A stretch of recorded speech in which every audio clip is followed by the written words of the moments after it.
मध्य प्रदेश मुख्यमंत्री डॉक्टर मोहन यादव द्वारा मध्य प्रदेश के निराश्रित गौवंश के संरक्षण हेतु श्री गौधाम महातीर्थ पथमेड़ा द्वारा संचालित विश्व के प्रथम श्री कामधेनु गौ अभ्यारण्य मालवा में चल रहे 1 वर्षीय वेद लक्षणा गौ आराधना महामहोत्सव के 153वें दिवस पर श्रोताओं को संबोधित करते हुए स्वामी गोपालानंद सरस्वती महाराज ने बताया कि शिव महापुराण में लिखा है, त्रेता युग में 8 बैलों से खेत जोतते थे। 8 बैल से हल चलाना धर्म है, उसके बाद 6 बैलों से भी हल चलाने का विधान है, लेकिन आज की स्थिति 1 बैल से भी कोई हल चलाता नजर आता है। खेती में बैलों की उपयोगिता खत्म होती जा रही है, जो अत्यंत चिंता का विषय है। बैल धर्म का आधार है, इसके द्वारा खेती होने से अनाज की शुद्धता बढ़ती है। ऋग्वेद में लिखा है, गौमाता का दूध सर्वश्रेष्ठ होता है। गौशाला में नंदी बाबा को 12 माह दूध पिलाना अति आवश्यक है। जो नंदी बाबा का आदर करता है, दुनिया उसका आदर करती है। जो नंदी की पूजा करता है, दुनिया उसको पूजती है। स्वामी जी ने बताया कि जिसके सिर पर शिखा नहीं है, वह हिंदू कहलाने का अधिकारी नहीं है। सनातन धर्म का रसातल में जाने के कारण हिंदू शिखा विहीन होता जा रहा है। ब्राह्मण को गौमाता के खुर के बराबर चोटी विधान है। भारत संवाद से ईश्वर राठौर की रिपोर्ट। चाहत से पापों का पोषण होता है और नए नए पाप मन में पैदा होते हैं। चाह क्रोध का मूल कहावे, चाह से शोक बहुत बढ़ जावे।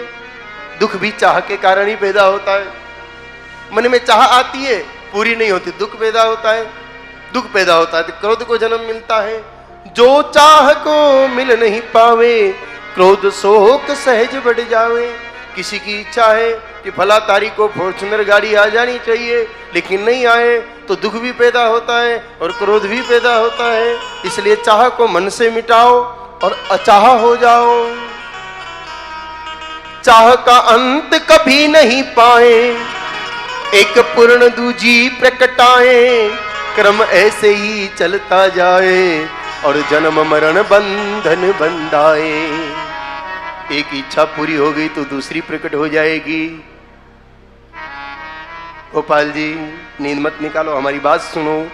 अल्टो आएगी तो फिर इच्छा होगी कि जीप आनी चाहिए, और जीप आने के बाद इच्छा होगी कि फॉर्च्यूनर आनी चाहिए। फॉर्च्यूनर आने के बाद नई इच्छा का भी हम वचन देते हैं आपको, ऑडी की इच्छा पैदा हो जाएगी या मर्सिडीज की इच्छा पैदा हो जाएगी, और उसके बाद हेलीकॉप्टर का नंबर आने वाला है। इसलिए ज़्यादा इच्छा मत करो, अपनी संपत्ति का अधिक से अधिक उपयोग घोषे। सनातन धर्म में जन्म लेने वाले प्रत्येक व्यक्ति के सीखा बहुत जरूरी है।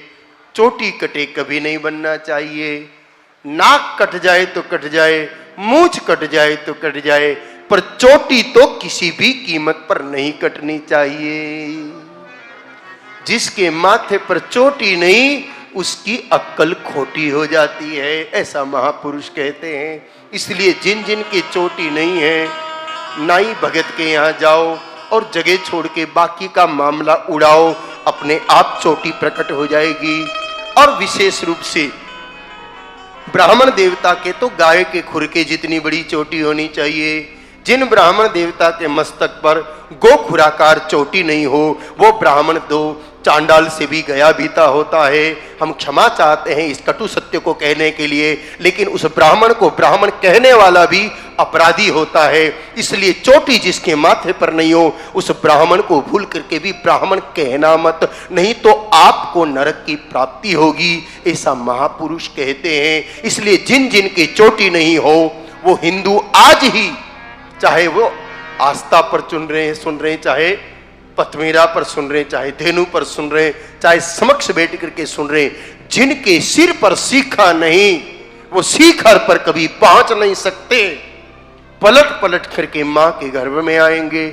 इसलिए आज ही शिखा का प्रकटीकरण करें। अभी गणेश महोत्सव चल रहा है, पहले शिव महोत्सव चल रहा था, उस समय मुंडन उचित नहीं था। लेकिन देखो, ये कड़वी बात है, कई लोगों को लाल काली